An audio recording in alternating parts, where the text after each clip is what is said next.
Odofo medase se wode wafidie ato Adom TV. Ya be hedwumadi ato ne din Nkuranhyensemon.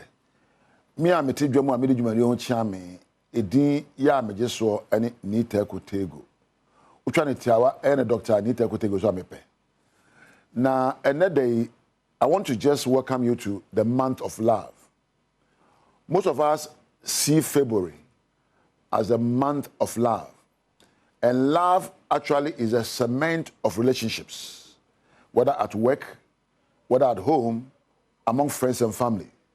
Bosumwe eye bosumi afa ne se eye odo bosumi. Na odo eye nkitahudie efapem. Je se eba na yawade mu, yemfie abusua mu, yenwuma mu nkitahudie nyina no eye odo ene yegina so. Enti yafa ne se bosumwe eye bosumi ade kai ye ho ado ye ho. Nanso si ani nkrofo bedi nkita ho na edimu na sipi no ejina mraso. All networking, all relationships are based on a science and an act.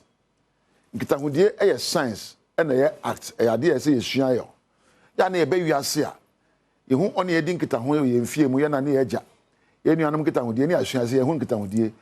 Most of us grow without knowing how to relate, because we don't appreciate the laws, the fundamentals of relationships. To go say kwa wade mu a mfie mienu na atia pansam be abosumi nsia kra ye no bi fa nyonko bi ana atia pansam ye nkita hodie nyina apro ye nkita hodie nyina akoye se nia manya afiri ho nti enya nia mede ba enti kita hodie wo hoi e wo mra ti na de me no be ka kita hodie mra ba ko. The first law of love or relationships is called the mirror law, or the law of the mirror. You need to examine the person who is going into the relationship. One kasa. So am I ready and prepared for this relationship? Am I ready to focus on another person?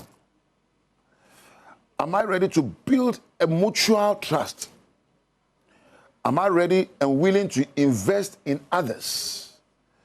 Am I ready and can I create a win-win relationships? Ujina hwene ma hwene obi say me Kwadwo ana Amba Kofi ana Frank ana Francis ana Randolph me. Baby am gina na dey my krado e wo nimde a de konkita hodie mu. Ade nyina edimu esefata woni a wapo e wo atenkam no me obi.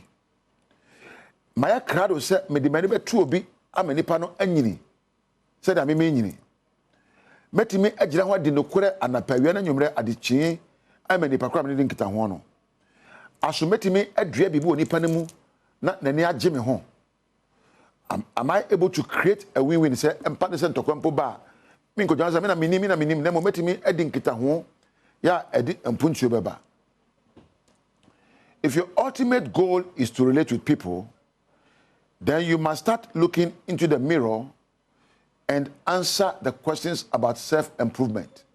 One kasa, empuncho be na watu efa wodo, enketa hodie no kuremu. You need to have a strong self-worth. So you see, when you have low self-esteem, very often you become doormats for others. So who sombo ma ho so no aye priority e will be ekrumu. The hear them in your father ko twa na ho sombo ma ho a wo gina bram e gina pintin a o kwankita hodie mu a wo so di bibi na ekọ. Ebiom, do I have self-responsibility? My bra bonkita hodie na shamensa. Am I able to control myself? Am I able to release things from me that will help the relationship grow? Me when you ma me so breka sankita hodie ho na ye. If the mirror principle, which is a mirror na nim na hwe wanim. Say that me tie ya. Ebe me free ba ya no. Enu ma mesua ni aminim eni aminim no. Ebe boan kita hodie ebe kọ daapem. Kasa mesua ye. Ankomodi aminim ena aminim no. Ebe so me kita hodie akwan. Empo se meni obi di nkita ho minim se de be ya ntokwa ba metimi agina no asia no. Esan se nkita hodie ntokwa wo papa. Oba ana be ma no kotu anamontwe wo fi baabi. Usufu baabi. On te tie de man obo pace de man no. Ye mia pace ne kwa wo fom. Wo so pace wo ma no soro. Eno kwa betimi di ntokwa ba. nanso santokwa na ba se obisa ho se me metimi agina ho manti asa ya adwuma ya na ntawantawa eba ye kita hodie mu a na obi agina ne fa me na me de ye na ye pede obedi nkunim. You see, when conflicts occur in relationships, we are not made to just confront and create winners and losers. When conflicts and misunderstandings occur, that's not a moment for debate and argument. It's a time for discussion and exchange of ideas to build consensus and to compromise.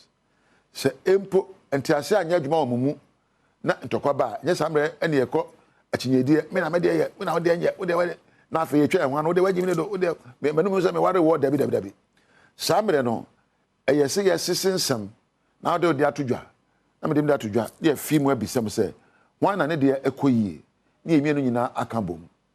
In relationships, the ultimate goal is to build yourself in areas you don't have the strength. On se wokọ nkitahodie mu no bi wa otosin wom ebu ane kasa anye efi atim no anotwa ebufuo ene di nkitaho okohio bi foforo a e ba efimi so da bi nyabotre na sua kasapa na sua kasade na ma nkitahodie emfa so de emra wa mu kane na sua se de edoy wo ho. You see, begin to look at yourself in the mirror, ask yourself, me amegyina ho ekura me ni modo ye ka odo a ne ntiase ne sen me ni bia se me sua. You need to examine yourself, to look at your weaknesses, and to manage them before you go into any relationships. And take it down with DNA, ye be DNA. The Indian so the mirror law. Say, I remember, we just remember bisa hon sembi. My crado, me wonim dear, me wo suban, me wo kasa a metimi edin kitanwe. Yes, I would ote that's a brand paja okruwa, there be. Say, ushian yo mebi. Na hwe ho e wa hwem na ka ja ho se me so ma ya krado na me kwa akoyobi me da se onya amre hwe me mama me na de ogina camera chi a otwa me mfoni ase na me nwa me na MCR4 sound frank 4 na me na empo me dofo ba ko pe Randolph e na webe kampedu me da mo ase onya me nka mo nyina mo ho wo so hwe me de onu onya me entina.